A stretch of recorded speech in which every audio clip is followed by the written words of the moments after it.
1051। उपाध्यक्ष महोदय, मैं इस विधेयक का विरोध करने के लिए खड़ा हुआ हूं। संयुक्त प्रवर समिति के सदस्य के नाते मैंने तथा मेरे अन्य साथियों ने यह प्रयत्न किया था कि इस विधेयक का स्वरूप ऐसा बने जिससे सरकार को दिए जाने वाले अधिकारों का दुरुपयोग न हो सके और संविधान द्वारा जो मूलभूत अधिकार दिए गए हैं उनकी रक्षा की जा सके।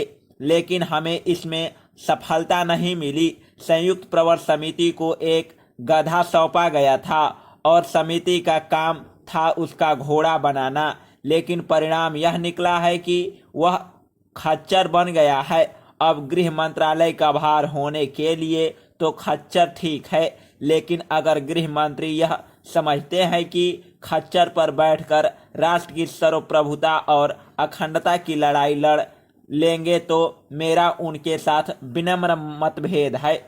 जिस परिस्थिति में यह विधेयक लाया गया है उसको हमें स्मरण रखना होगा। मद्रास में एक पार्टी थी जो भारत के पृथक होने की बात करती थी। राष्ट्रीय एकीकरण परिषद ने उस पृथकता को चुनौती को ध्यान में रखकर एक कमेटी बनाई थी। सर रामास्वामी अय्यर की अध्यक्षता में गृह मंत्री महोदय का दावा है कि उस कमेटी की सिफारिश के अनुसार यह विधेयक लाया जा रहा है। गृह मंत्री भी यह स्वीकार करेंगे कि अब दक्षिण में इस तरह की राष्ट्रीय एकता के लिए चुनौती विद्यमान नहीं है। जिस दल से स्वतंत्र तमिलनाडु का नारा लगाया था उसने अपना वह विचार छोड़ दिया है। जनता के बहुमत के समर्थन में वह दल आज तमिलनाडु में सत्तारूढ़ है।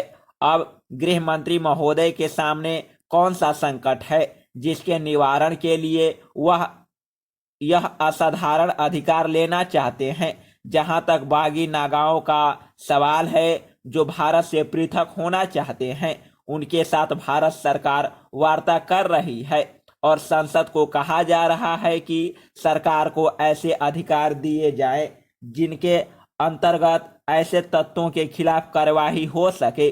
अगर हमारी सरकार वार्ता का दृष्टिकोण अपनाना चाहती है तो इस प्रकार के अधिकार संसद से मांगने का कोई अर्थ नहीं है।